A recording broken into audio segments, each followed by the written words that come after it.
So first जो passage we are studying from the book of Daniel, and we studied chapter 2, chapter 7, and now we are studying chapter 9. ତିନି ଗୋଟି ଅଧ୍ୟାୟ ତିନି ଗୋଟି ଅଂଶକୁ ଆମେ ଏଇ ଅଧ୍ୟୟନର ମୂଳଦୁଆ ସ୍ୱରୂପେ ନେଇଛୁ। ଆଉ ଦାନିଏଲ ପୁସ୍ତକର ପ୍ରଥମ 2 ପର୍ବ ଆଉ 7 ପର୍ବକୁ ଆମେ ତୁଳନାତ୍ମକ ଭାବରେ ଦେଖିଲୁ ଆଉ 9 ପର୍ବକୁ ଆମେ ଦେଖୁଅଛୁ। So 69 weeks of the prophecy, that is 483 years of prophecy, has been fulfilled exactly till to that date. It has been fulfilled, and we are awaiting for the final week. That is the last 7 years after the church is raptured, and we are awaiting for that prophecies that is going to be fulfilled. ଆଉ ସେଇ ଭାବବାଣୀର 69 ସପ୍ତାହ ଅର୍ଥାତ୍ 483 ବର୍ଷ ସମ୍ପୂର୍ଣ୍ଣ ରୂପେ ସଫଳ ହେଇସାରିଛି। ଆଉ ସେ 483 ଦିନର ସଠିକ ନିର୍ଦ୍ଦିଷ୍ଟ ଦିନ ଯୋଉଦିନ ପ୍ରଭୁ ଯୀଶୁ ଖ୍ରୀଷ୍ଟଙ୍କର ସେଇ ସେଇ ଜେରୁସାଲେମକୁ ଏଣ୍ଟ୍ରି ସମୟରେ ତାର ଏକ୍ସାକ୍ଟ ସମୟଟା ଆମେ ଦେଖି ସାରିଛୁ। ଆଉ ଗୋଟିଏ ସପ୍ତାହ ବା 70ତମ ସପ୍ତାହର ଅପେକ୍ଷାରେ ଅଛୁ ଯୋଉଦିନ ମଣ୍ଡଳୀ ଊର୍ଦ୍ଧ୍ୱାନ୍ୱିତ ହବ ଆଉ ସେଇ ଦିନ ସେଇ ସପ୍ତାହର ପ୍ରଥମ ଦିନ ଆରମ୍ଭ ହବ। So Daniel chapter 9 verse 27, it talks about the 70th week of the Daniel prophecy.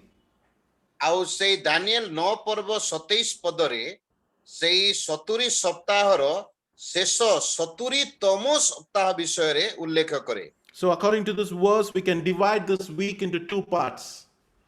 ଆଉ ଆମେ ଏଇ ପଦ ଅନୁସାରେ ଆମେ ଏଇ ସପ୍ତାହକୁ ଦି ଭାଗରେ ବିଭକ୍ତ କରିପାରୁ। The first the first week is going to be peaceful. He is going to make so many peace treaty with so many people, and it is eventually it's going to be a peaceful time. ଆଉ ସେଇ ପ୍ରଥମ ସପ୍ତାହର ପ୍ରଥମ ଅଂଶଟି 3.5 ବର୍ଷଟି ଶୈତାନ ଖ୍ରୀଷ୍ଟ ଭଣ୍ଡ ଖ୍ରୀଷ୍ଟ ଅନେକ ଗୋଷ୍ଠୀ ମାନଙ୍କର ସହିତ ଶାନ୍ତିର ସନ୍ଧି କରିବ। ଆଉ ତେଣୁ କରି ସେଟା ଶାନ୍ତିରେ ଗଲା ଭଳି ଦେଖାଯିବ ପ୍ରଥମ ଅଂଶଟି। The Antichrist is going to allow the Jewish people to rebuild their temple. ଆଉ ସେଇ ଭଣ୍ଡ ଖ୍ରୀଷ୍ଟ ଜିହୁଦୀ ମାନଙ୍କୁ ଅନୁମତି ଦେବ ଯେପରିକି ସେମାନେ ତାଙ୍କର ମନ୍ଦିରକୁ ପୁନର୍ନିର୍ମାଣ କରିବେ। Jewish people will start to begin their sacrifice and their offering in the temple during the first 3.5 years. ଆଉ ସେ ପ୍ରଥମ 3.5 ବର୍ଷ ମଧ୍ୟରେ ଜିହୁଦୀ ଲୋକମାନେ ମନ୍ଦିରରେ ସେମାନେ ତାଙ୍କର ବଳି ଉତ୍ସର୍ଗ କରିବା ଆରମ୍ଭ କରିବେ। If we go right now to the city of Jerusalem in Israel, you don't see a temple right now. ଆଉ ଯଦି ବର୍ତ୍ତମାନ ଆପଣ ଇସ୍ରାଏଲକୁ ଯିବେ ଆଉ ସେଇ ଜେରୁସାଲେମ ମନ୍ଦିର ଆପଣ ସେଠି ପାଇବେ ନାହିଁ। You see a Dome of the Rock, a Muslim mosque is present there. ଆଉ ସେଇଠି ସେଇ ଯୋଉ ବିରାଟ ପ୍ରସ୍ତରକୁ ଆପଣ ଦେଖିବେ ଆଉ ସେଇଠି ମୁସଲମାନ ମାନଙ୍କର ସେଇ ଚିହ୍ନ ସେଇ ପ୍ରସ୍ତର ରହିଅଛି। But after the church is raptured, this Jewish temple is going to be built under one of the peace treaty that Antichrist is going to make with Israel. କିନ୍ତୁ ପ୍ରଭୁ ଯୀଶୁ ଖ୍ରୀଷ୍ଟ ଯେତେବେଳେ ମଣ୍ଡଳୀକୁ ଊର୍ଦ୍ଧ୍ୱକୁ ନେଇଯିବେ ଆଉ ସେଇ ସମୟରେ ଭଣ୍ଡ ଖ୍ରୀଷ୍ଟ ଯେତେବେଳେ ଜିହୁଦୀ ମାନଙ୍କର ସହିତ ଗୋଟେ ଯୋଉ ଶାନ୍ତି ସ୍ଥାପନ କରିଥିବ ସେଇ ସମୟରେ ସେଇ ମନ୍ଦିର ସେଇଠି ସ୍ଥାପନ ହବ। But in the middle of the week, that is after the 3.5 years, he is going to go against the Jewish people, and he will bring an end to the sacrifice and the offering. କିନ୍ତୁ 3.5 ବର୍ଷ ଶେଷ ହେଲା ପରେ ଆଉ ସେ ଦ୍ୱିତୀୟ 3.5 ବର୍ଷ ଆରମ୍ଭ ହେବାର ପୂର୍ବରୁ ସେଇ ମଝିରେ ସେ ଜେରୁସାଲେମ ମନ୍ଦିରରେ ବଳିଦାନ ଆଉ ସମସ୍ତ ନୈବେଦ୍ୟ ଉତ୍ସର୍ଗ କରିବାରେ ସେ ସମାପ୍ତ କରିବ, ସେ ଶେଷ କରିବ ସେଟାକୁ। He will make abomination, and he will sit in the most holy place and say that he is God and everyone should worship him. ଆଉ ସେ ମନ୍ଦିରର ମହା ପବିତ୍ର ସ୍ଥାନରେ ସେ ସିଂହାସନରେ ବସିବ ଆଉ ସେ ଘୃଣା ଯୋଗ୍ୟ ବିଷୟ ଗୁଡ଼ିକ ସେ ବଳି କରିବ ଆଉ ସେ କହିବ ଯେ ସେ ହିଁ ପରମେଶ୍ୱର ଅଟନ୍ତି। Bible called the later 3.5 years is going to be the great tribulation, the tribulation the world has never witnessed before. ଆଉ ବାଇବେଲ ଆମମାନଙ୍କୁ ଏଇ ପ୍ରକାର ବିଷୟ କହେ ସେ ଦ୍ୱିତୀୟ 3.5 ବର୍ଷ ସେଇ ପ୍ରଥମ ସପ୍ତାହର ଦ୍ୱିତୀୟ ଭାଗର 3.5 ବର୍ଷ ଏଇ ପ୍ରକାର ଭୀଷଣ କ୍ଲେଶର ସମୟ ହବ ଯାହାକି ଆଜି ପର୍ଯ୍ୟନ୍ତ ପୃଥିବୀରେ କେବେ ସେମିତି ହେଇ ନଥିଲା। So when we study the Daniel 70 weeks, that is 480 years, 483 years, the exact prophecy has been already been fulfilled from when we calculate all these things. There is no time to calculate right now. When you see the slides later, you can have this calculation and you can see the exact precision of prophecy have been already fulfilled. And the one thing that is going to be fulfilled is the 7 years of the Antichrist rule that is going to happen after the church is raptured. ଆଉ ଦାନିଏଲ ପୁସ୍ତକର 70 ସପ୍ତାହ ଯାହାକି 490 ବର୍ଷ ଆଉ ଏ ପର୍ଯ୍ୟନ୍ତ 483 ବର୍ଷ 69 ବର୍ଷ ସମ୍ପୂର୍ଣ୍ଣ ହେଇଛି। ଯଦି ଆମେ ତାକୁ ଗଣନା କରିବା ତା ନିର୍ଦ୍ଦିଷ୍ଟ ଭାବରେ ସଠିକ ଭାବରେ ସେଇ ଭାବବାଣୀର ସଫଳତା ହେଇ ସାରିଛି। ଆଉ କେବଳ ଆମମାନେ ଗୋଟିଏ ସପ୍ତାହ ବା 7 ବର୍ଷର ସେଇ କ୍ଲେଶର ସମୟର ଅପେକ୍ଷାରେ ଅଛୁ। So we are living in a period between the 69th week and the 70th week, and that gap period we call it as a church grace period. ଆଉ ଯେତେବେଳେ ଆମମାନେ ସେଇ 69ତମ ସପ୍ତାହ ଆଉ 70ତମ ସପ୍ତାହର ମଝିରେ ଆମେ ଅଛୁ ଆଉ ସେଇ ସମୟକୁ ସେଇ ବ୍ୟବଧାନକୁ ଅନୁଗ୍ରହର ଯୁଗ ବା ମଣ୍ଡଳୀର ଯୁଗ ବୋଲି କୁହାଯାଏ ଯୋଉ ଯୁଗରେ ଆମେ ବର୍ତ୍ତମାନ ଅଛୁ। When Israel rejected Jesus Christ as their Messiah, God suspended his plan for Israel, and the clock has been right now stopped, and the clock will begin to tick when the church is taken to his presence, and the plan for the people of Jews will take place during the time of tribulation. ଆଉ ଯେହେତୁ ଜିହୁଦୀ ଲୋକ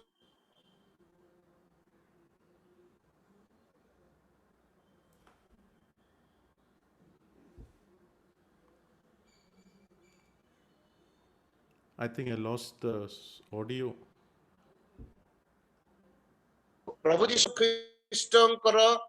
ଯୀଶୁ ଖ୍ରୀଷ୍ଟଙ୍କୁ ମସିହଙ୍କୁ ସେମାନେ ଅସ୍ୱୀକାର କଲେ।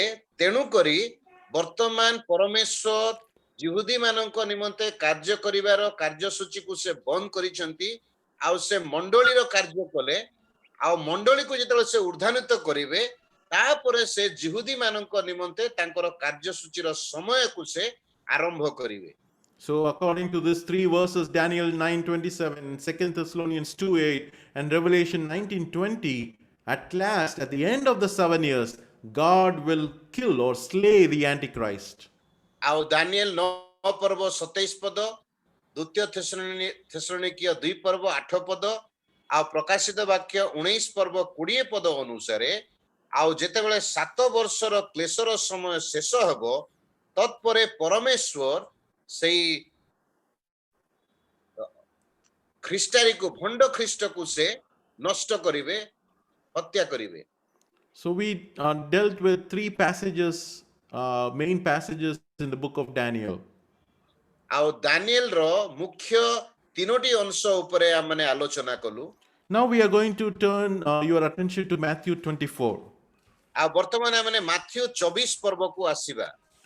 Here Jesus himself is giving an overview of the end times. ଆଉ ଏହି ସ୍ଥାନରେ ପ୍ରଭୁ ଯୀଶୁ ଖ୍ରୀଷ୍ଟ ନିଜେ ଶେଷ ସମୟର ଏକ ଚିତ୍ର ରୂପ ଦେଉଅଛନ୍ତି। He is talking about the tribulation period and the preceding the return of Christ. ଆଉ ଏହି ସ୍ଥାନରେ ସେ ମହାକ୍ଲେଶ ସମ୍ବନ୍ଧରେ ଆଉ ମହାକ୍ଲେଶର ପୂର୍ବରୁ ପ୍ରଭୁ ଯୀଶୁ ଖ୍ରୀଷ୍ଟଙ୍କର ଆଗମନ ସମ୍ବନ୍ଧରେ ସେ କହୁଛନ୍ତି। If you want to understand Matthew chapter 24, we should read the last verse of chapter 23 of Matthew. Matthew 24 ପର୍ବକୁ ବୁଝିବା ନିମନ୍ତେ ଆମେ ମାଥ୍ୟୁ 23 ପର୍ବର ଶେଷ ପଦକୁ ଆମେ ବୁଝିବାର ଆବଶ୍ୟକ। Here the verse 39 of chapter 23, it says like this: For I say to you, you shall see me no more, till you say, Blessed is he who comes in the name of the Lord. Matthew 23 ର 39 ପଦରେ ଏ ପ୍ରକାର ଲେଖାଯାଏ, କାରଣ ମୁଁ ତୁମମାନଙ୍କୁ କହୁଅଛି ପ୍ରଭୁଙ୍କ ନାମରେ ଯେ ଆସୁଅଛନ୍ତି ସେ ଧନ୍ୟ। ତୁମ୍ଭେମାନେ ଏହି କଥା ନ କହିବା ପର୍ଯ୍ୟନ୍ତ ଆଜିଠାରୁ ମୋତେ ନିଶ୍ଚୟ ଆଉ ଦେଖିବ ନାହିଁ। Matthew 24 talks about the end times for the people of Israel. Matthew 24 ପର୍ବ ଇସ୍ରାଏଲ ର ଲୋକମାନଙ୍କର ଶେଷ ସମୟ ସମ୍ବନ୍ଧରେ କୁହାଯାଉଛି। Jesus is saying one stone will not be on the other stone, and the whole temple is going to be destroyed. ପ୍ରଭୁ ଯୀଶୁ ଖ୍ରୀଷ୍ଟ କହିଲେ ଏହି ସମ୍ପୂର୍ଣ୍ଣ ମନ୍ଦିରଟି ଭୂମିସାତ ହେବ, ଗୋଟିଏ ପ୍ରସ୍ତର ଅନ୍ୟ ପ୍ରସ୍ତର ଉପରେ ରହିବ ନାହିଁ। And the disciples knew it is talking about the prophecy that is mentioned in Zechariah chapter 12. ଆଉ ଶିଷ୍ୟମାନେ ବୁଝିଲେ ଜିଖରିୟ 12 ପର୍ବରେ ଥିବା ଭାବବାଣୀ ସମ୍ବନ୍ଧରେ ହିଁ ପ୍ରଭୁ ଯୀଶୁ ଖ୍ରୀଷ୍ଟ କହୁଅଛନ୍ତି। That is why disciples are asking Jesus, tell us when will these things are going to happen, and what will be the sign of your coming and of the end of the age. ଆଉ ସେଇ ସମୟରେ ଶିଷ୍ୟମାନେ ପ୍ରଭୁ ଯୀଶୁ ଖ୍ରୀଷ୍ଟଙ୍କୁ ପଚାରୁଛନ୍ତି ଯେ ଏଇ ସବୁ କେବେ ଘଟିବ, ଆପଣଙ୍କର ଆଗମନ ଆଉ ଯୁଗାନ୍ତର ଲକ୍ଷଣ ଗୁଡିକ କଣ କଣ ହେବ, ଆପଣ ଆମକୁ ଜଣାନ୍ତୁ। And Zechariah chapter 12 verse 10, at the end of the tribulation, Jewish people are going to repent, and their Messiah, that is Jesus Christ, will return and rescue them from the Antichrist. ଆଉ ଜେଖରିୟ 12 ପର୍ବର 10 ପଦରେ ଆମେ ଦେଖୁ, ଆଉ ଯେତେବେଳେ ସେଇ ମହା କ୍ଲେଶ ଏବଂ ମହାକ୍ଲେଶର ସମୟ ଶେଷ ହେବ, ସେଇ ସମୟରେ ସେମାନେ ପ୍ରଭୁଙ୍କ ଠାରୁ ଅନୁଗ୍ରହ ପାଇବେ, ଆଉ ସେଇ ସମୟରେ ସେମାନେ ପ୍ରଭୁ ଆସି ମସିହ ଆସି ସେମାନଙ୍କୁ ରକ୍ଷା କରିବେ। So we can divide this chapter 24 into three periods of this tribulation. ଆଉ ଆମେ ମାଥ୍ୟୁ 24 ପର୍ବକୁ ଏଇ ମହାକ୍ଲେଶ ସମୟକୁ ଆମେ ତିନି ଭାଗରେ ବିଭକ୍ତ କରିବା। ମାଥ୍ୟୁ 24 ରେ Matthew 24, chapter 24, verse 4 to 14, we can see the events that is going to happen in the first 3.5 years of the tribulation that we call as beginning birth pangs. ଆଉ ମାଥ୍ୟୁ 24 ପର୍ବର 4 ପଦରୁ 14 ପଦ ପର୍ଯ୍ୟନ୍ତ ଆମମାନେ ପ୍ରସବ ବେଦନାର ପ୍ରାରମ୍ଭ ବୋଲି କହୁ, ଆଉ ଯାହାକି ସେଇ କ୍ଲେଶ ସମୟର ପ୍ରଥମ 3.5 ବର୍ଷ ସମୟରେ ଘଟିବାକୁ ଯାଉଛି। Nation will rise against nation, kingdom against kingdom, and there will be so many famines and diseases, pestilence, and many will hate each other. ଜାତି ବିପକ୍ଷରେ ଜାତି, ରାଜ୍ୟ ବିପକ୍ଷ ରାଜ୍ୟ ଉଠିବ, ସ୍ଥାନେ ସ୍ଥାନେ ଦୁର୍ଭିକ୍ଷ ହେବ, ଭୂମିକମ୍ପ ହେବ, ଅନେକ ପ୍ରକାର ରୋଗ ହେବ, ଆଉ ଅନେକ ଲୋକ ପରସ୍ପର ଦ୍ୱାରା ଘୃଣିତ ହେବେ। And verse 14, it talks about like this, verse 14. ଆଉ 14 ପଦ ଆମମାନଙ୍କୁ ଏ ପ୍ରକାର ବିଷୟ କୁହେ, And the gospel of the kingdom will be preached in all the world as a witness to the nation, and then the end will come. ସମସ୍ତ ଜାତି ନିକଟରେ ସାକ୍ଷ୍ୟ ଦେବା ନିମନ୍ତେ ରାଜ୍ୟର ଏହି ସୁସମାଚାର ସମୁଦାୟ ପୃଥିବୀରେ ଘୋଷଣା କରାଯିବ, ତତ୍ପରେ ଯୁଗାନ୍ତ ହେବ। During the time of tribulation also, this kingdom message, that is the gospel of the kingdom, it is not about the gospel right now we are talking about. It is talking about the 1,000-year kingdom that God is going to establish. This kingdom, this gospel of this kingdom is going to be preached by the 144,000 Jewish people that we see in Revelation chapter 7. ପ୍ରକାଶିତ ବାକ୍ୟ 7 ପର୍ବରେ ଆମେ ଯୋଉ 1,44,000 ସାଧୁମାନଙ୍କୁ, ଜିହୁଦୀ ସାଧୁମାନଙ୍କୁ ଦେଖୁଛୁ, ସେଇ ଲୋକମାନେ ଆଉ ସେମାନେ ସେଇ 7 ବର୍ଷର କ୍ଲେଶର ସମୟରେ ସେଇମାନେ ରାଜ୍ୟର ସୁସମାଚାର ଅର୍ଥାତ୍ ପ୍ରଭୁ ଯୀଶୁ ଖ୍ରୀଷ୍ଟ ଯୋଉ 1000 ବର୍ଷର ଶାସନ ଚଳେଇବେ, ସେଇ ରାଜ୍ୟର ସୁସମାଚାର। ଆମେ ବର୍ତ୍ତମାନ ଯୋଉ ଖ୍ରୀଷ୍ଟଙ୍କର ସୁସମାଚାର ପ୍ରଚାର କରୁଛୁ ତାହା ନୁହେଁ, କିନ୍ତୁ 1000 ବର୍ଷର ଶାସନର ସେଇ ରାଜ୍ୟର ସୁସମାଚାର ସେଇ ସମୟରେ ପ୍ରଚାର କରାଯିବ। And verse 15, it talks about the middle part of the tribulation when the Antichrist is going to desolate the most holy place in the temple. ଆଉ 15 ପଦରେ ଆମେ ଦେଖୁ ସେଇ ମନ୍ଦିରର ଅତି ପବିତ୍ର ସ୍ଥାନରେ ଯୋଉ ଭଣ୍ଡ ଖ୍ରୀଷ୍ଟ ସେ ଘୃଣ୍ୟ ବସ୍ତୁ, ଉଷନ୍ନକାରୀ ଘୃଣ୍ୟ ବସ୍ତୁକୁ ସ୍ଥାପିତ କରିବ, ଆଉ ତାହା 3.5 ବର୍ଷ ଆଉ 3.5 ବର୍ଷର ମଝି ସମୟରେ ହେବ। So that is what we see in verse 15 to 20. You people, you escape from him. Don't stay there. When you are in the roof of the place, you just escape. Don't try to come down and escape. Run over the roof and escape from the power of the Antichrist. That is what Jesus is saying about the middle part of the tribulation from verse 15 to 20. 15 ପଦରୁ 20 ପଦ ମଧ୍ୟରେ ପ୍ରଭୁ ଯୀଶୁ କହୁଛନ୍ତି ଆଉ ସେଇଟା ସେଇ କ୍ଲେଶ ଏବଂ ମହାକ୍ଲେଶ ସମୟର ମଧ୍ୟ ସମୟରେ ଜିହୁଦୀ ମାନେ କେମିତି ନିଜ ନିଜକୁ ସେ ଭଣ୍ଡ ଖ୍ରୀଷ୍ଟ ଠାରୁ ରକ୍ଷା କରିବା ଦରକାର, ସେମାନେ ପଳେଇ ଯିବା ଦରକାର, ସେମାନେ ଦୂର ହେବା ଦରକାର, ଆଉ ସେମାନେ ଆଉ ଫେରି ନ ଯାଆନ୍ତୁ, କୌଣସି ପ୍ରକାରେ ସେ ଭଣ୍ଡ ଖ୍ରୀଷ୍ଟ ଠାରୁ ସେମାନେ ରକ୍ଷା ପାଇବା ଉଚିତ ବୋଲି ପ୍ରଭୁ ସେମାନଙ୍କୁ କହୁଛନ୍ତି। So why I am saying it is the middle part of the tribulation? Because in the 3.5 years we see in Daniel chapter 9 verse 27, in the middle of the week, Antichrist is going to desolate the place, and Jesus is using the same prophecy in verse 15. When you see the abomination of desolation spoken by Daniel the prophet, you run away from this place. This verse 15th verse to 20, it is talking about the middle of the tribulation. ଆମମାନେ କ୍ଲେଶ ମହାକ୍ଲେଶର ସମୟର ମଝିରେ ଏହା ଘଟିଛି ବୋଲି କାହିଁ କହୁଛୁ? ଯେହେତୁ ଦାନିଏଲ 9 ପର୍ବ 27 ପଦରେ ଯାହା ଲେଖାଯାଇଥିଲା ଆଉ ପ୍ରଭୁ ଯୀଶୁ ସେଇ ଦାନିଏଲର ଭାବାଣୀକୁ ଉକ୍ତ କରି ତାକୁ ଉଦ୍ଧୃତ କରି ସେଇ ଉଷଣ୍ଣକାରୀ ଘୃଣ୍ୟ ବସ୍ତୁ ସେଇଠି ମନ୍ଦିରରେ ଅବସ୍ଥାପିତ କରାଯିବ ବୋଲି ସେ କହିଥିବାରୁ ଆମମାନେ ସେଇ ମଧ୍ୟସ୍ଥଳକୁ ହିଁ ଏହି ସମୟ ବୋଲି ନିରୂପଣ କରୁଅଛୁ। And verse 21 to 28 of Matthew chapter 24, it talks about the last 3.5 years of the tribulation that we call as a great tribulation period. ଆଉ 21 ପର୍ବରୁ 28 ପଦ ପର୍ଯ୍ୟନ୍ତ ଯୋଉଠି ଆମେ ପଢୁଛୁ ମହାକ୍ଲେଶ, ଯୋଉଟା କି ଭୟଙ୍କର କ୍ଲେଶ ଘଟିବ ଆଉ ସେଇ 3.5 ବର୍ଷ ଦ୍ୱିତୀୟ ଅଂଶ 3.5 ବର୍ଷ ଆଉ ଭୟଙ୍କର ମହାକ୍ଲେଶର ସମୟ। This tribulation the world has never seen, or it is not going to happen after. This will be the greatest tribulation the world has ever seen. ସମୁଦାୟ ଜଗତ ସାକ୍ଷୀ ହେଇଥିବା ସବୁଠାରୁ ଏକ ଭୟଙ୍କର କ୍ଲେଶ ଏହା, ଯେହେତୁ ଏହାର ପୂର୍ବରୁ କେବେ ଏମିତି ହେଇନାହିଁ କି ୟାର ପରେ ମଧ୍ୟ ଏହି ପ୍ରକାର କ୍ଲେଶ ହେବ ନାହିଁ ବୋଲି ଲେଖାଯାଏ। So in this chapter we see the first verses talks about the first 3.5 years of the tribulation, verse 4 to 14, and verse 15 to 20, the middle part of the tribulation, and verse 21 to 28, the great tribulation part that is going to happen in the last 3.5 years of the tribulation.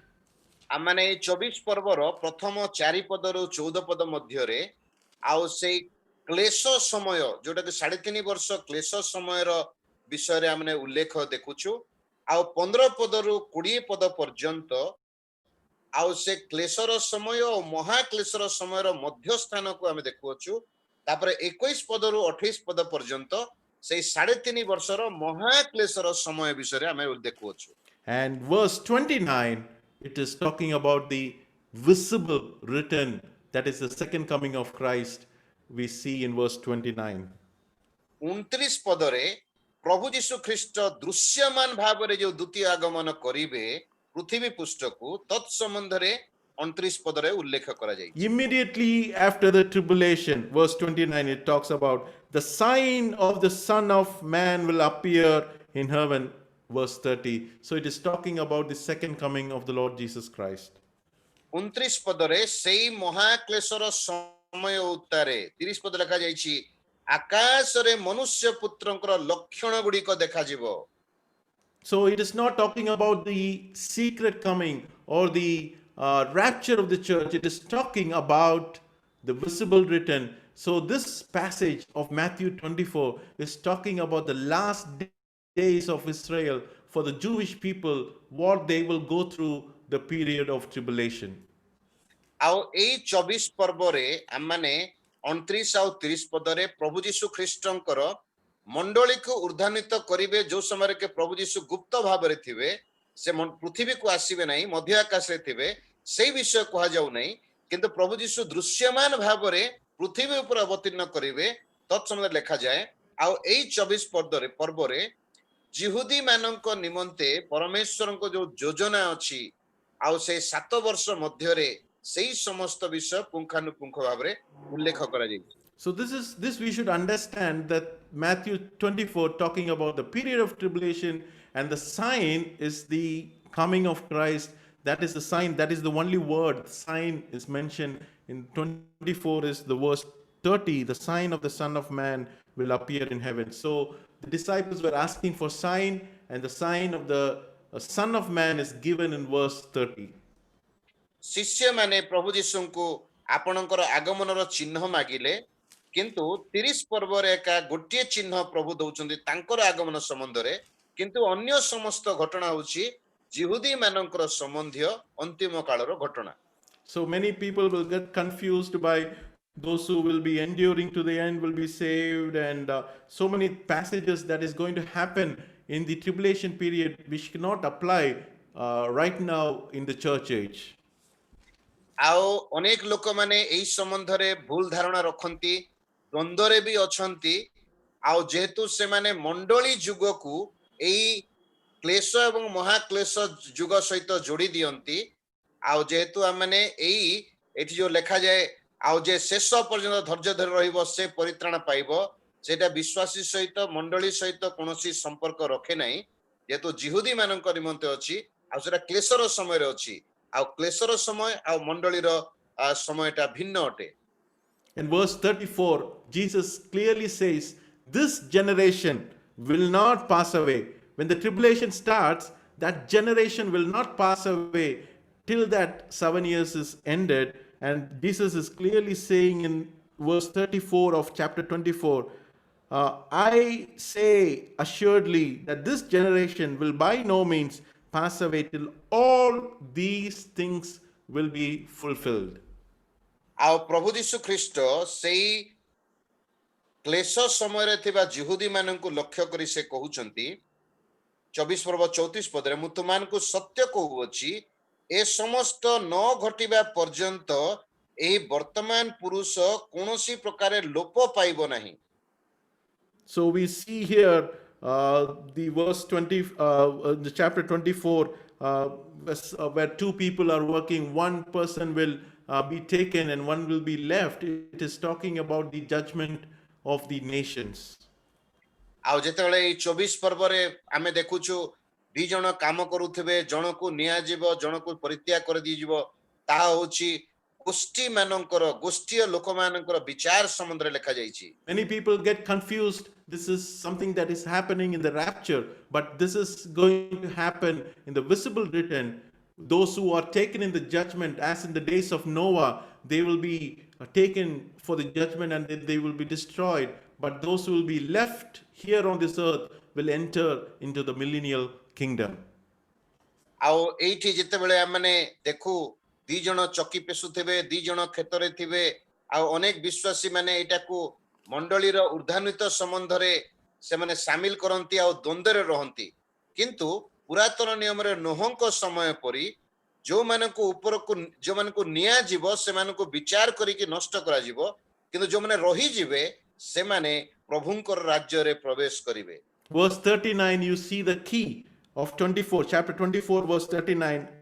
And did not know until the flood came and took them all away. So will be the coming of the Son of Man. When the Son of Man comes, all the wicked people will be taken away, and one who trusts in the Messiah will be left alone, and they will enter into the kingdom of the 1,000-year kingdom which Christ is going to establish.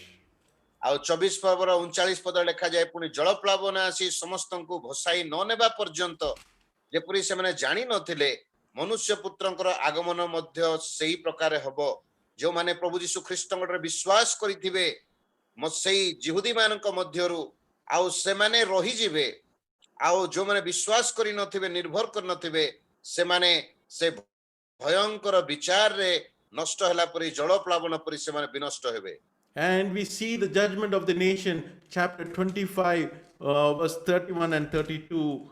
We see when the Son of Man comes in glory, then the holy angels with him, and then will sit on the throne of his glory, and all the nations will be gathered before him, and he will separate one from another as a shepherd divides his sheep from the goats.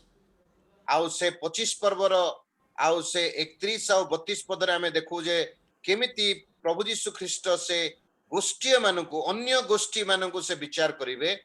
ମନୁଷ୍ୟ ପୁତ୍ର ଯେତେବେଳେ ସମସ୍ତ ଦୂତଙ୍କ ସହିତ ସ୍ୱମହିମାରେ ଆଗମନ କରିବେ ସେତେବେଳେ ସେ ଆପଣା ଗୌରବମୟ ସିଂହାସନରେ ଉପବେଶନ କରିବେ। ପୁଣି ତାହାଙ୍କ ଛାମୁରେ ସମସ୍ତ ଜାତି ଏକତ୍ର କରାଯିବେ। ଆଉ ମେଷପାଳକ ଯେପରି ଛାଗ ଠାରୁ ମେଷ ପୃଥକ କରେ ସେହିପରି ସେ ସେମାନଙ୍କୁ ପରସ୍ପର ଠାରୁ ପୃଥକ କରିବେ। This is not the judgment we face, it is the judgment for the nations who survive the tribulation period, and God is going to separate into two groups, sheep and the goats, and those who believe on the Messiah will enter into the millennial kingdom. ଆଉ ଏଇଟା ହଉଛି ସେଇ ବ୍ୟକ୍ତିଗତ ଭାବରେ କୌଣସି ମଣ୍ଡଳୀର କି ବିଚାର ନୁହେଁ, କିନ୍ତୁ ଯୋଉମାନେ 7 ବର୍ଷର କ୍ଲେଶ ମହାକ୍ଲେଶ ସମୟରେ ଯୋଉ ଗୋଷ୍ଠୀ ସମୂହ ଥିବେ ସେ ଗୋଷ୍ଠୀ ସମୂହ ଯୋଉମାନେ ମସିହଙ୍କୁ ବିଶ୍ୱାସ କରିବେ ସେଇମାନଙ୍କୁ ପ୍ରଭୁ ଆପଣା ଦକ୍ଷିଣ ପାର୍ଶ୍ୱରେ ରଖିବେ। ଆଉ ଛାଗ ମାନଙ୍କୁ ଯୋଉମାନେ ବିଶ୍ୱାସ କରିବେ ନାହିଁ ସେମାନଙ୍କୁ ବାମ ପାର୍ଶ୍ୱରେ ରଖିବେ। ଆଉ ଯୋଉମାନେ ବିଶ୍ୱାସ କରିଥିବେ ମସିହଙ୍କୁ ସେମାନେ 1000 ବର୍ଷର ଶାସନରେ ସେମାନେ ପ୍ରବେଶ କରିବେ। So, after this judgment of the nations, the millennial kingdom will start. ଗୋଷ୍ଠୀୟ ମାନଙ୍କର ଜାତି ମାନଙ୍କର ବିଚାର ପରେ 1000 ବର୍ଷର ଶାସନର ଆରମ୍ଭ ହେବ। So, according to Matthew 24, we see all this timeline. Right now, we are living in the church age, and the rapture is going to take place. And chapter 24, verse 4 to 14, we talks about the tribulation period and the middle part of the tribulation and the later part of the tribulation, and then Christ's glorious, the visible return of the Lord Jesus Christ, and then the judgment of the nations, and then the millennial kingdom. That is what we see in chapter 25, verse 34. The king will say to those whose right hand, "Come, you blessed of my Father, inherit the kingdom prepared for you from the foundation of the world." ଆଉ ଆମମାନେ Matthew 24 ପର୍ବ 26 ପଦରେ এই ଭବିଷ୍ୟତ ଘଟଣାବଳୀର ସମୟ ସାରଣୀକୁ ଆମେ ଦେଖୁଛୁ। କେମିତି ଆମମାନେ ବର୍ତ୍ତମାନ ମଣ୍ଡଳୀ ଯୁଗରେ ଅଛୁ ଆଉ ଆମମାନେ ସେଇ 7 ବର୍ଷର କ୍ଲେଶ ମହାକ୍ଲେଶର ସମୟର ଅପେକ୍ଷାରେ ଅଛୁ। ଆଉ ମାଥ୍ୟୁ 24 ପର୍ବ 4 ରୁ 14 ରେ ସେଇ କ୍ଲେଶ ସମୟର ଆଉ 15 ରୁ 20 ପଦ ମଧ୍ୟରେ ସେଇ କ୍ଲେଶ ମହାକ୍ଲେଶର ମଧ୍ୟବର୍ତ୍ତୀ ଜିନିଷ, 21 ପଦରୁ 28 ପଦ ମଧ୍ୟରେ ମହାକ୍ଲେଶର ସମୟ, ଆଉ କେମିତି ଦୃଶ୍ୟମାନ ଭାବରେ ଖ୍ରୀଷ୍ଟ ଜଗତକୁ ଆଗମନ କରିବେ, ଆଉ ଆଗମନ କଲା ପରେ କେମିତି ସେ ଗୋଷ୍ଠୀ ମାନଙ୍କର ବିଚାର କରିବେ, ଆଉ ଗୋଷ୍ଠୀ ମାନଙ୍କର ବିଚାର କଲା ପରେ 1000 ବର୍ଷର ଶାସନ ମଧ୍ୟରେ ସେମାନଙ୍କୁ ସେ ପ୍ରବେଶ କରାଇବେ। So, we studied from the book of Daniel, we studied from the Matthew chapter 24 and 25, and we are going to, right now, in few minutes, we are going to see what the book of Revelation talks about the future events. ଆମମାନେ ଦାନିଏଲ ପୁସ୍ତକ ଅଧ୍ୟୟନ କଲୁ, ଆଉ ବର୍ତ୍ତମାନ ଆମେ Matthew ପୁସ୍ତକ 24 ଆଉ 25 ପଦକୁ ମଧ୍ୟ ଅଧ୍ୟୟନ କଲୁ। ଆଉ ବର୍ତ୍ତମାନ ଆମେ ପ୍ରକାଶିତ ବାକ୍ୟକୁ ଅଧ୍ୟୟନ କରି ଦେଖିବା ଯେ ପ୍ରକାଶିତ ବାକ୍ୟରେ ଭବିଷ୍ୟତ ଘଟଣାବଳୀ ସମ୍ବନ୍ଧରେ କ'ଣ ସବୁ ଲେଖାଯାଇଛି। Even though the book of Revelation looks into the future, out of 404 verses, 278 verses looks back or look back to the Old Testament scriptures. ଯଦିଓ ପ୍ରକାଶିତ ବାକ୍ୟ ଆକ୍ଷରିକ ଭାବରେ ଦେଖିବାକୁ ଗଲେ ଭବିଷ୍ୟତର ବିଷୟ କହୁଛି ବୋଲି ଦେଖାଯାଏ, କିନ୍ତୁ 404ଟି ପଦ ମଧ୍ୟରୁ 278ଟି ପଦ ପୁରାତନ ନିୟମର ଅନେକ ବିଷୟକୁ ସେ ଉଲ୍ଲେଖ କରିକି ଆଣନ୍ତି। The prophecy in Daniel, Isaiah, Ezekiel, Psalms, and so many verses ends or fulfills in the book of Revelation. ପ୍ରକାଶିତ ବାକ୍ୟରେ ଲେଖକ ଆତ୍ମାଙ୍କ ଦ୍ୱାରା ଜିସାୟ ଆଉ ଜେହିଜିକଲ ଦାନିଏଲ ଆଉ ବିଭିନ୍ନ ଭାବବାଣୀ ଗୁଡ଼ିକୁ ସେ ଆଣିକି ଏଇଠି ସଫଳ ହେବାର ଦେଖନ୍ତି ଆଉ ଲେଖନ୍ତି। That is why we find it so difficult to understand the book of Revelation, because we have less understanding about the Old Testament prophecy that we see in Isaiah, Ezekiel, and Psalms. We don't understand. That is why we don't find it. We don't find it easy to interpret the book of Revelation. ପ୍ରକାଶିତ ବାକ୍ୟକୁ ବୁଝିବା ବା ବ୍ୟାଖ୍ୟା କରିବା ଆମମାନଙ୍କ ନିମନ୍ତେ କଷ୍ଟସାଧ୍ୟ ଏଇଥି ନିମନ୍ତେ ହୁଏ ଯେହେତୁ ଆମମାନେ ପୁରାତନ ନିୟମର ଜିସାୟ, ଜିହିଜିକଲ, ଜେରେମିୟ ଆଉ ଦାନିଏଲ କି ଗୀତ ସଂଗୀତାର ସେଇ ଭାବବାଣୀ ବୁଝିବାକୁ ଭାବବାଣୀ ଗୁଡ଼ିକୁ ଆମମାନେ ବୁଝି ନଥାଉ ଭଲ ଭାବରେ ଆଉ ସେଇ କାରଣରୁ ପ୍ରକାଶିତ ବାକ୍ୟକୁ ଆମମାନଙ୍କୁ କଷ୍ଟ ହୁଏ। One Bible scholar says the book of Revelation is like a grand central station of the Bible because all the prophecy or all the Old Testament scriptures are getting fulfilled in the book of Revelation. You have seen the central station, all the railway tracks ends there. ଆଉ ଜଣେ Bible ପଣ୍ଡିତ ଲେଖକ ଏ ପ୍ରକାର କହନ୍ତି ପ୍ରକାଶିତ ବାକ୍ୟକୁ ଏହା ହେଉଛି ସମଗ୍ର ବାଇବେଲର ସେ ମୁଖ୍ୟ କେନ୍ଦ୍ର ଯୋଉଠି କି ସବୁ ବାଇବେଲ ଭାବବାଣୀ ଗୁଡ଼ିକ ଆସି ସେଇ ପୁସ୍ତକରେ ସଫଳ ହେବାର ଦେଖୁଛୁ ଗୋଟେ ଗ୍ରାଣ୍ଡ ସେଣ୍ଟ୍ରାଲ ଷ୍ଟେସନ ଭଳିଆ ସବୁ ଗାଡି ଆସିକି ସବୁ ଭାବଣୀ ଆସିକି ସେଇଠି ସଫଳ ହଉଛି। So revelation means something to uncover or unveil or disclose something that is already been hidden. ଆଉ ପ୍ରକାଶିତ ବାକ୍ୟ କହିଲେ ଯାହା ଗୁପ୍ତ ହେଇକି ଥିଲା ଆଉ ବର୍ତ୍ତମାନ ତାକୁ ପର୍ଦ୍ଦାଫାଶ କରି ଦିଆଯାଉଛି ତାକୁ ଖୋଲି ଦିଆଯାଉଛି।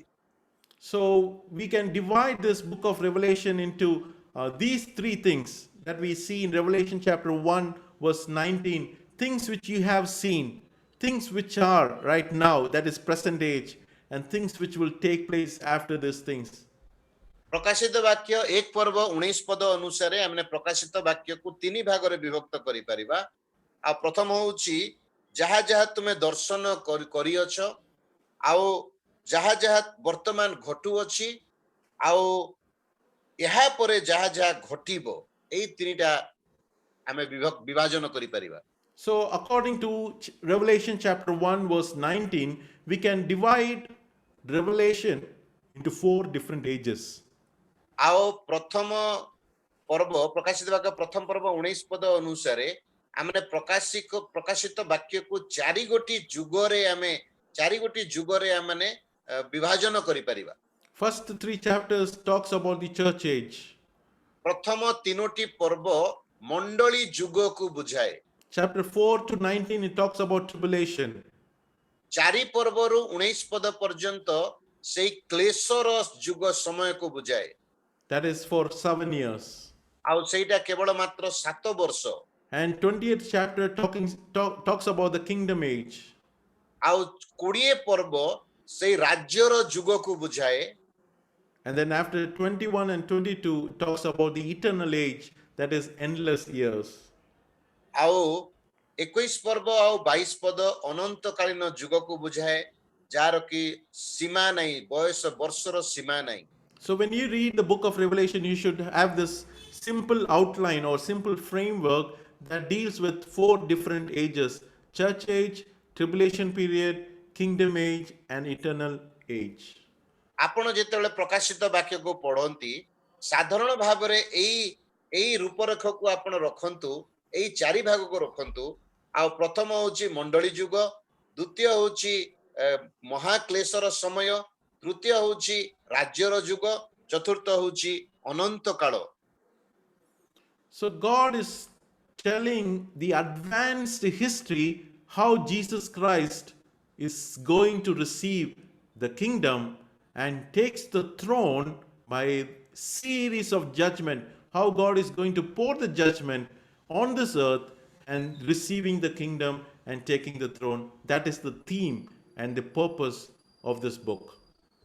ଆଉ ଏଇ ପ୍ରକାଶିତ ବାକ୍ୟର ପ୍ରକାଶିତ ପୁସ୍ତକର ତାର ଉଦ୍ଦେଶ୍ୟ ଏବଂ ତାର ଯୋଉ ମୁଖ୍ୟ ପ୍ରସଙ୍ଗ ହେଉଛି ଯେ ପ୍ରଭୁ ଯୀଶୁ ଖ୍ରୀଷ୍ଟଙ୍କ ଦ୍ୱାରା କେମିତି ଅନେକ ବିଚାର ନିଷ୍ପତ୍ତି ହେଲା ପରେ ଆଉ ସେ କେମିତି ସେ ରାଜ୍ୟକୁ ଗ୍ରହଣ କରିବେ ଆଉ ତତ୍ ସମ୍ବନ୍ଧରେ ପୂର୍ବରୁ ପରମେଶ୍ୱର ଜ୍ଞାନ ଦଉଛନ୍ତି ପ୍ରକାଶିତ ବାକ୍ୟରେ। So when we talk about series of judgments, it talks about seal judgment, trumpet judgment, bowl judgment. ଆଉ ଯେତେବେଳେ ଆମେ ଏଇ ବିଚାରର ଦଣ୍ଡର ତାର କ୍ରମ ଗୁଡ଼ିକୁ ଆମେ କହୁଛୁ ସେଇଠି ଆମେ ଦେଖୁ ସେ ମୁଦ୍ରାଙ୍କର ବିଚାର ଆଉ ସେ ତୁରୀର ବିଚାର ଆଉ ସେ ପାତ୍ର ଗୁଡ଼ିକ ଢାଳିବା ଦ୍ୱାରା ବିଚାର। These judgments serves as a chronological means time wise. backbone of revelation. ଆଉ ଏଇ ଯୋଉ ବିଚାର ଦଣ୍ଡ ଗୁଡିକ ପ୍ରକାଶିତ ବାକ୍ୟର ସମୟ ସାରଣୀର ସମୟକୁ ସିଧା ରଖିବା ନିମନ୍ତେ ତାର ଏକ ମେରୁଦଣ୍ଡ ବୋଲି ଆମେ କହିପାରିବା ସମୟର ମେରୁଦଣ୍ଡ ପ୍ରକାଶିତ ବାକ୍ୟର So in this diagram, you can simplifiedly you can understand. First, there are seven seal. When the seventh seal is broken, there is going to be seven trumpet judgment. And when the seventh trumpet is blown, there is going to be seven bowls. And this judgment is progressive, intensifying, and it is devastating. Step by step, it is getting increased as the judgment proceeds. ଆଉ ଯେତେବେଳେ ଆମମାନେ ଏଇ ପୁସ୍ତକରେ ଏଇ ବିଚାର ଦଣ୍ଡ ଗୁଡିକ ଆସିବାର ପଢିବାର ଦେଖୁଛୁ ପ୍ରଥମେ ସାତଟି ମୁଦ୍ରାଙ୍କ ଭାଙ୍ଗିଲା ପରେ ଆଉ ସେଇ ବିଚାରର କ୍ରମ ବର୍ଦ୍ଧିଷ୍ଣୁ ହଉଛି ତାପରେ ଆମେ ଦେଖୁଛୁ ଆଉ ସେଇ ତୁରୀ ବାଦ୍ୟ ଦ୍ୱାରା ତୁରୀ ବାଦ୍ୟ ଦୂତଙ୍କର ତୁରୀ ବାଦ୍ୟ ସାତ ତୁରୀ ହେବା ପରେ ଆଉ ଟିକେ ଭୟଙ୍କର ଦଣ୍ଡ କ୍ଲେଶ ଆସୁଛି ତାପରେ ଆମେ ଦେଖୁଛୁ ସାତ ଗୋଟି ପାତ୍ର ଯେତେବେଳେ ଦୂତ ମାନେ ଢାଳୁଛନ୍ତି ଆଉ ସେ ପାତ୍ର ଦେଲା ପରେ ଭୟଙ୍କର ବିନାଶ ଆଉ ବିଘଟନ ଆମେ ଦେଖିବାକୁ ପାରୁଛୁ So it is getting intensified. When the seal is broken, the judgment is little intensified. The trumpet, it is going to be more intensified. But the last seven bowls, it is going to be more devastating, and the judgment will be in the more intensified way. ଆଉ ଯେତେବେଳେ ସେଇ ମୁଦ୍ରାଙ୍କ ଭଙ୍ଗା ଯାଉଛି ସେଇ ସମୟରେ ସେଇ କଷ୍ଟଟି ଟିକେ ଭୟଙ୍କର ଘୋର ମଧ୍ୟ ଦେଇକି ଯାଉଛି କିନ୍ତୁ ଯେତେବେଳେ ସେଇ ତୁରୀ ବାଦ୍ୟ ହଉଛି ତୁରୀ ବାଦ୍ୟର ବିଚାର ଆଉ ସେ ଦଣ୍ଡ ଆଉ ସେ କଷ୍ଟଟା ଆଉ ଟିକେ ଘନୀଭୂତ ହଉଛି ଆଉ ଟିକେ ଭୟଙ୍କର କଷ୍ଟ ମଧ୍ୟକୁ ଯାଉଛି ଆଉ ଯେତେବେଳେ ସେଇ ପାତ୍ର ଢଳା ଯାଉଛି ତାହା ଏକ ଆହୁରି ଭୟଙ୍କର ବିନାଶ ଆଡ଼କୁ ଆମେ ଦେଖିବାକୁ ଯାଉଛୁ So the seal judgment takes place in the first 21 months of the tribulation that we see as a cold war, famine, martyrdom, and the open war, death, and physical disturbance. And when the seventh seal is opened, the seventh trumpet judgment begins. And that is what the midpoint of the tribulation. ଆଉ ଏଇଠି ଆମେ ଦେଖୁ ଯେତେବେଳେ ସେଇ ମୁଦ୍ରାଙ୍କ ଭଙ୍ଗା ଯାଉଛି ଆଉ ତାହା ହଉଛି ସେଇ କ୍ଲେଶ ସମୟର 21 ମାସ ଆଉ ସେଇ ସମୟରେ ଏମିତି ସାଧାରଣ ଯୁଦ୍ଧ ହଉଛି ଦୁର୍ଭିକ୍ଷ ହଉଛି ଅନେକ ଲୋକ ମରୁଛନ୍ତି କିନ୍ତୁ ତତ୍ପରେ ଯେତେବେଳେ ସାତ ଗୋଟି ତୁରୀ ବାଜୁଛି ସେଇ ସମୟରେ ଖୋଲାଖୋଲି ଭାବରେ ଭୟଙ୍କର ଯୁଦ୍ଧ ମୃତ୍ୟୁ ଆଉ ଅନେକ ପ୍ରକାର ସାଂସାରିକ କ୍ଷତି ସେମାନେ ପାଉଛନ୍ତି So the midpoint of the tribulation is where you see in the picture the Antichrist is coming to the holy place and desolate the holy place, and that is where the midpoint of the tribulation begins. ଆଉ ଆମେ ଦେଖୁଛୁ ସେଇ କ୍ଲେଶର ମଧ୍ୟସ୍ଥଳ ଅର୍ଥାତ୍ ସେଇ ସ୍ଥାନ ଯୋଉ କ୍ଲେଶ ଆଉ ମହାକ୍ଲେଶର ମଝିରେ ଭଣ୍ଡ ଖ୍ରୀଷ୍ଟ ଆସିକି ମନ୍ଦିର ମଧ୍ୟରେ ସେ ନିଜକୁ ସିଂହାସନରେ ଉପବେଶନ କରି ନିଜକୁ ଈଶ୍ୱର ବୋଲିକି ପ୍ରମାଣିତ କରୁଛି And the second 21 months is talking about the trumpet judgments. ଆଉ ସେ ଦ୍ୱିତୀୟ 21 ମାସ ବା 3.5 ବର୍ଷ ଆମେ ଦେଖୁଛୁ ଯୋଉଠିକି ସେଇ ତୁରୀ ବାଦ୍ୟର ବିଚାର ଦେଖୁଛୁ ଆମେ And when the seventh judgment or seventh trumpet is blown, the seven bowl judgment begins. ଆଉ ଯେତେବେଳେ ସେଇ ତୁରୀ ବାଦ୍ୟର ସେ ସପ୍ତମ ତୁରୀ ସରୁଛି ତାପରେ ଆମେ ଦେଖୁଛୁ